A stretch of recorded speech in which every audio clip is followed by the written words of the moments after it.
बिस्मिल्लाहिर्रहमानिर्रहीम। अस्सलाम वालेकुम दोस्तों, मेरा नाम है Mohammad Bilal. Unique air cool and services channel पे आपको खुश आमदीद कहता हूँ।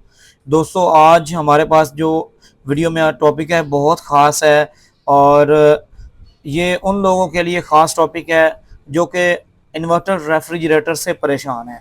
परेशान किस तरीके से कि जब भी हमने किसी भी ब्रांड का, ये ज़रूरी नहीं कि डॉलस हो, हायर हो, चैंग होंग रूबा हो, ग्री हो और इसके अलावा अदर ब्रांड्स हैं। जब भी हम कोई इन्वर्टर रेफ्रिजरेटर ख़रीदते हैं तो स्टार्टिंग में तो वो बड़ा मज़ा करवाता है और कंपनी वाले जो हैं और उसके अलावा डिस्ट्रीब्यूटर जो हैं वो हमें कहते हैं जी इसके अंदर स्टेबलाइज़र लगा हुआ है।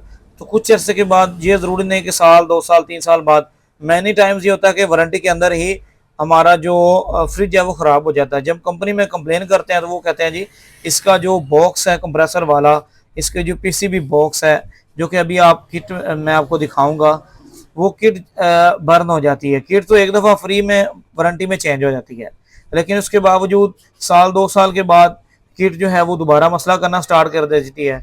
और जब हम कंपनी वालों को दोबारा बुलाते हैं तो कंपनी वाले कहते हैं जी इसकी जो किट है वो बर्न हो गई है और साथ में जो कंप्रेसर है वो भी मसला करना स्टार्ट हो गया है।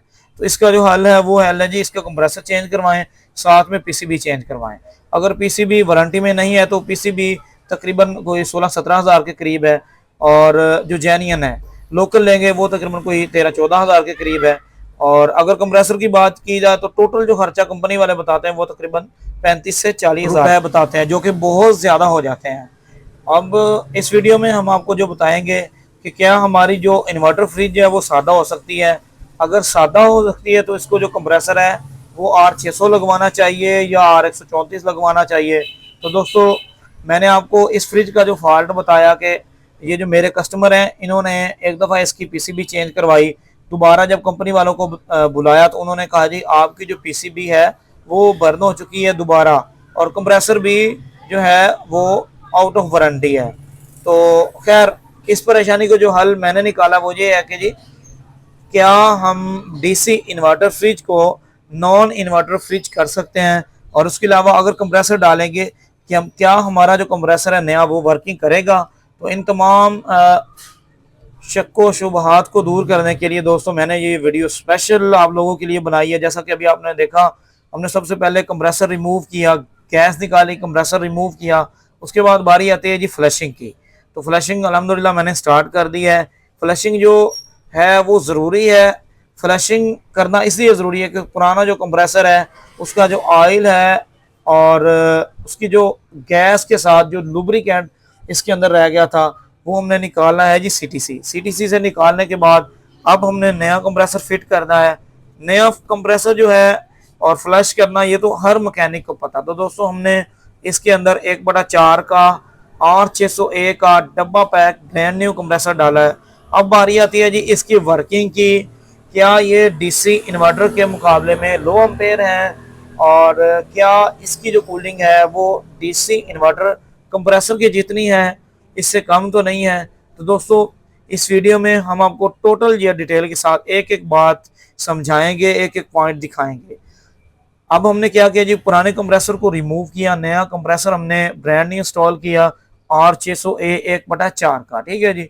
इसके बाद इसके साथ कोई बॉक्स वगैरह नहीं लगना। और इसमें जो मेन समझने वाली बात है वो ये है कि जी डीसी इन्वर्टर को जब हम नॉन इन्वर्टर फ्रिज के ऊपर कन्वर्ट करते हैं, नॉन इन्वर्टर कंप्रेसर डालते हैं, तो दोस्तों डीसी इन्वर्टर जो फ्रिज है उसने 0.4 से लेके 1.3 एम्पेयर तक वर्किंग करनी होती है। तो हमारा ये R600 हमने कंप्रेसर लगाया है, ये कंप्रेसर हमारा जो है इसकी जो स्टार्टिंग अम्पेयर्स हैं वो तकरीबन 1 एम्पेयर है और जो रनिंग अम्पेयर्स हैं वो तकरीबन 5.6 पॉइंट तक ये तैयार हो जाता है। अब बात रही जी कूलिंग की, तो अल्हम्दुलिल्लाह दोस्तों मैंने ये बहुत से कंप्रेसर डाले हैं। और अब बात रही जी अम्पेयर्स की, और इसके अलावा क्या हमारा ये जो कंप्रेसर है इसकी लाइफ ज़्यादा है या डीसी इन्वर्टर की पीसीबी और कंप्रेसर की लाइफ ज़्यादा है। तो दोस्तों, ये जो कंप्रेसर है इन केस अगर इसमें कोई मसला भी बनता है तो ये इसमें जो मसला आता है वो रिले ओवरलोड का मसला होगा। तो अगर इन्वर्टर कंप्रेसर में मसला आता है या इन्वर्टर पीसीबी बॉक्स में मसला आता है तो वो बहुत ज़्यादा कॉस्टली काम हो जाता है।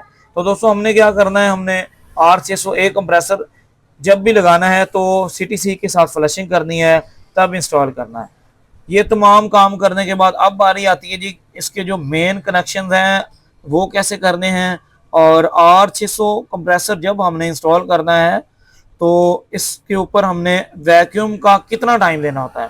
तो दोस्तों जब भी हमने R600A कंप्रेसर इंस्टॉल करना है, चाहे वो हम 134A कंप्रेसर निकालें या R600 से R600 में कन्वर्ट करें, तो हमने पहले तो CTC से फ्लशिंग करनी है। यूनिट को अच्छी तरीके से साफ करने के बाद अब जो बारी आती है जी इसको वैक्यूम कितनी देर करना। तो दोस्तों हमने 30 मिनट वैक्यूम करना है। अगर 30 मिनट से कम हम वैक्यूम करेंगे तो हमारा जो कंप्रेसर है वो प्रॉपरली वर्किंग नहीं करेगा।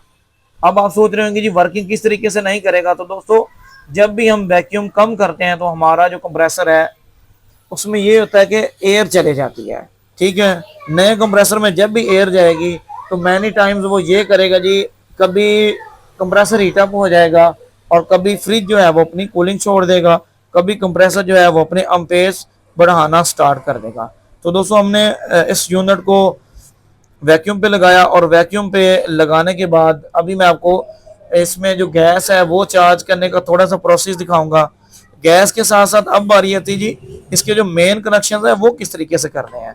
कंप्रेसर तो आम बंदा, आम मैकेनिक भी इंस्टॉल कर लेगा, ठीक है जी, वैक्यूम वगैरह भी कर लेगा, लेकिन जो DC इन्वर्टर से नॉन इन्वर्टर कंप्रेसर के ऊपर हमने कनेक्शन करने हैं वो किस तरीके से करने हैं।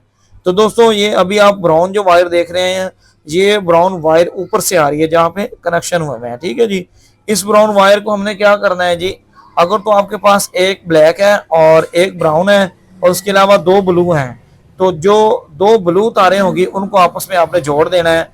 जो ब्लैक कलर है वो हमारी कॉमन बन जाएगी, जो हमारी रनिंग है वो बन जाएगी जी हमारा ब्लू कलर। और इसके बाद जो ब्राउन्स हैं वो हमने एक दूसरे के साथ कनेक्ट कर देनी है। ब्राउन्स का जो ताल्लुक है हमारी रिले ओवरलोड के साथ बिल्कुल भी नहीं है, ठीक है जी। ब्राउन जो है वो हमारी थर्मोस्टेट की वापसी है। पहले तो क्योंकि ब्लैक जो है वो हमारी कॉमन है, कॉमन जो जाती है वो डायरेक्ट थर्मोस्टेट में जाती है, तो कॉमन जैसे ही हमारी वापस आएगी तो वापसी की जो तार है वो हमने ब्राउन कर देनी है। एक और चीज़ आपको बताता चलूँ कि ब्राउन जो वायर है वो हमने एक दूसरे के साथ कनेक्ट कर देनी है। जो ऊपर से ब्राउन एक्स्ट्रा आ रही है, क्योंकि 2 ब्राउन हैं, 2 ब्लू हैं, एक ब्लैक है, जो ब्लैक है वो हमने कॉमन बना देनी है। जो 2 ब्राउन तारें होती हैं या रेड तारें होती हैं उनको हमने आपस में मिला देना। उनके कनेक्शन जो हैं वो रिले ओवर में लोड में हमने नहीं ऐड करने। तो ब्राउन जो है वो हमने एक दूसरे के साथ लगा दी है जी। वे आपके सामने जो ऊपर से ब्राउन आ रही है छोटी तार के साथ जो रिले ओवरलोड के साथ जा रही है उसको मैंने कट कर दिया है। अब जो ब्राउन्स हैं वो एक दूसरे के साथ कनेक्ट हो जाएंगी। 2 जो ब्लू हैं वो हमने बना देनी है जी रनिंग, और जो ब्लैक है वो हमने कॉमन बना देनी है। तो दोस्तों मैं उम्मीद करता हूँ मेरे कनेक्शन जो मैंने आपको समझाए ये आपको समझ आ गए होंगे। इसके बाद हमने सिलेंडर का जो प्रेशर है, लाइन की जो एयर है वो हमने निकाल लेनी है। निकालने के बाद हमने यूनिट के अंदर गैस चार्ज करना स्टार्ट कर देनी है। स्टार्टिंग में हमने जो स्टैंड प्रेशर है वो तकरीबन 25 to 30 के राउंड अबाउट में रखना होता है। और अब हमने फ्रिज को ऑन करना है, ठीक है जी। फ्रिज के ऑन होने से आपको एक एक पॉइंट मैं दिखा रहा हूँ। ये देखिए अभी हमने फ्रिज को ऑन किया, इसका जो स्टार्टिंग टार्क था, क्योंकि हमने DC इन्वर्टर से नॉन इन्वर्टर कंप्रेसर में फ्रिज जो है वो चेंज की है, इसके कनेक्शन वगैरह चेंज किए हैं। तो स्टार्टिंग जो हल्का सा टार्क होता है जस्ट 1-2 सेकंड के लिए जो हमें शो होता है वो 5 एम्पेयर था। 5 एम्पेयर जो है वो स्टार्टिंग है, मतलब कि रनिंग में नहीं है। अब आप सोच रहे होंगे जी क्या इस कंप्रेसर को हम सोलर के ऊपर चला सकते हैं। तो जी हाँ दोस्तों, बिल्कुल ये आपके DC इन्वर्टर से भी अच्छा कंप्रेसर है, क्योंकि DC इन्वर्टर कंप्रेसर में 2 मामला होते हैं कि जी एक तो PCB होती है, दूसरा उसके कंप्रेसर जो होता है, कंप्रेसर में RPM अप एंड डाउन होते रहते हैं, तो उसमें जो कंप्रेसर की नॉइज होती है समटाइम्स वो बहुत ज़्यादा हो जाती है। तो आपके सामने मैंने अल्हम्दुलिल्लाह आपको सारा तरीका बताया। कनेक्शंस मैं उम्मीद करता हूँ आपको समझ आ गए होंगे। इसके बाद हमने वैक्यूम कितना करना है और वैक्यूम के बाद जो गैस है वो किस तरीके से चार्ज करनी है। तो अल्हम्दुलिल्लाह दोस्तों हमारी जो फ्रिज है ये फाइनल तकरीबन 5 से 6 पॉइंट्स पे तैयार हो जाएगी। अब बात करते हैं जी इलेक्ट्रिसिटी की। तो दोस्तों अगर हम मेंटेनेंस की बात की जाए, डीसी इन्वर्टर फ्रिज की जो मेंटेनेंस है वो बहुत कॉस्टली होती है। और नॉन इन्वर्टर जो R601 कंप्रेसर है, इसमें अगर कोई मसला भी बनता है तो जस्ट हमने इसकी रिले ओवरलोड कैपेसिटर चेंज करना है, और ये चेंज करने के बाद हमारा जो कंप्रेसर है, हमारा जो फ्रिज है, वो अल्हम्दुलिल्लाह वर्किंग स्टार्ट कर देता है। अभी आपके सामने जैसा कि हमने गैस चार्ज की, तो जब हमारा कंप्रेसर स्टार्ट हुआ तो उसके जो पॉइंट्स थे वो डाउन होना स्टार्ट हो गया, क्योंकि हमारे जो फ्रिज में है वो गैस का प्रेशर कम था। तो अभी मैं साथ साथ गैस दे रहा हूँ, और हमारे जो फ्रिज के पॉइंट्स हैं वो 0.6 हैं। और जैसे ही मैं फ्रिज को गैस भरना छोड़ दूंगा तो वैसे ही हमारे जो फ्रिज के पॉइंट्स हैं वो नीचे आना स्टार्ट हो जाएंगे। तो दोस्तों मैं उम्मीद करता हूँ मेरी ये वीडियो, मेरी ये कोशिश आपके लिए फ़ायदेमंद होगी, और आपकी इन्फॉर्मेशन में इजाफा होगा। और आपके जहन में जो सवाल आता है कि क्या हमारी जो डीसी इन्वर्टर फ्रिज है वो नॉन इन्वर्टर कंप्रेसर पे तैयार हो सकती है, तो जी हाँ दोस्तों, बिल्कुल ये कोई परेशानी वाली बात नहीं है। जब भी हमारी जो फ्रिज है जो कि डीसी इन्वर्टर है, जब भी प्रॉब्लम स्टार्ट करना शुरू करे, जो कि पीसीबी का हो सकता है या डीसी इन्वर्टर का प्रॉब्लम हो सकता है, तो हमें चाहिए फ़ौरन कोई अच्छा टेक्नीशियन ढूंढें और अपनी डीसी इन्वर्टर फ्रिज को नॉन इन्वर्टर R601 कंप्रेसर के ऊपर कन्वर्ट कराएं। अब बात आती है जी इलेक्ट्रिसिटी की। तो दोस्तों इलेक्ट्रिसिटी का जो फ़र्क है वो इतना ज़्यादा नहीं है। डीसी इन्वर्टर फ्रिज में एक तो ये मामला होता है कि जी नाइट टाइम नॉइस इशू बहुत ज़्यादा आ जाता है, और दूसरा जो इसका नुकसान है वो ये है कि जी कभी भी इसका जो पीसीबी बॉक्स है या कंप्रेसर है, दोनों में से अगर एक में भी मसला आया तो दोनों हमें चेंज करने पड़ते हैं।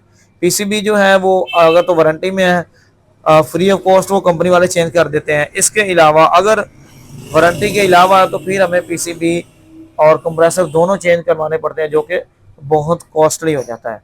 तो दोस्तों अल्हम्दुलिल्लाह हमने ये कंप्रेसर चेंज किया और आपको एक एक तरीका बताया, कनेक्शन समझाए, और हमारी जो फ्रिज है वो आपके सामने है। हमने इस फ्रिज में जो रनिंग प्रेशर है वो 0 पॉइंट पे रखा, क्योंकि R601 कंप्रेसर जो हैं वो वैक्यूम पे ही तैयार हो जाते हैं, और ये 0.6 पे अल्हम्दुलिल्लाह हमारी फ्रिज तैयार है, और कूलिंग भी माशाल्लाह बेहतरीन है। मैं उम्मीद करता हूँ मेरी ये वीडियो आप तक पहुँची होगी और आपके लिए आसानी पैदा करेगी। और आप मेरे चैनल पे आए, आपने मेरी वीडियो देखी, आपने वक्त निकाला, तो मैं उम्मीद करता हूँ आपने कुछ ना कुछ ज़रूर मेरी वीडियो से सीखा होगा। तो इसी तरह की अच्छी वीडियो देखने के लिए मेरे चैनल के साथ जुड़े रहिएगा, लाइक शेयर एंड कमेंट्स कीजिएगा, अपना ख्याल रखिएगा। इसी तरह की अच्छी वीडियो में मिलते हैं, अपना ख्याल रखिएगा।